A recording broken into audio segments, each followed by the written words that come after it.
Hello guys, ഞാനിപ്പോൾ വന്നിരിക്കുന്നത് ചെറിയൊരു കുക്കിംഗ് വീഡിയോ ആയിട്ടാണ്. അതായത് നമ്മുടെ വയലിൽ നിന്ന് കിട്ടിയ കുറച്ച് മീനുകളായിരുന്നു. അത് നമുക്ക് നല്ലപോലെ വൃത്തിയാക്കിയെടുക്കാം. ഇനി നമുക്കിത് കഴുകി വൃത്തിയാക്കി മസാലയൊക്കെ പുരട്ടി വെക്കാം.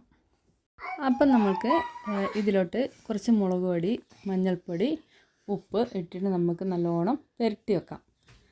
വേറെ മസാല ഒന്നും ഇതിൽ ചേർക്കേണ്ട ആവശ്യമില്ല, കാരണം നല്ല ടേസ്റ്റി ആയിട്ടുള്ളൊരു മീനാണിത്.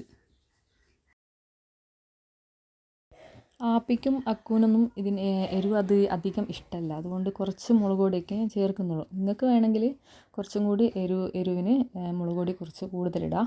പക്ഷേ ഈ മീൻ നല്ല ടേസ്റ്റ് ആയതുകൊണ്ട് ഇത്രയേ വേണ്ടുള്ളൂ. ഇനി നമുക്ക് ഇതിൽ കുറച്ച് വെള്ളം കൂടി ചേർത്തിട്ട് നമുക്ക് നന്നായി മിക്സ് ചെയ്യാം.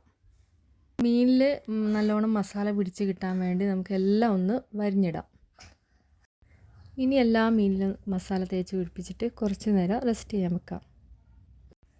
ഞാൻ മത്തൻ്റെ ഇലയിൽ പൊതിഞ്ഞിട്ടാണ് ഇത് ഫ്രൈ ചെയ്യുന്നത്.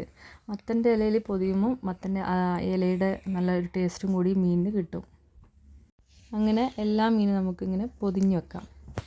നമുക്കിങ്ങനെ ഒരു പാൻ എടുത്തിട്ട് അതിൽ എണ്ണ ഒഴിച്ചിട്ട് ഇത് ഫ്രൈ ചെയ്തെടുക്കാം. നോൺ സ്റ്റിക്ക് ആയതുകൊണ്ട് ഇത് അടിയിൽ പിടിക്കാതെ നമുക്ക് നല്ല രീതിയിൽ തന്നെ കിട്ടിക്കോളും.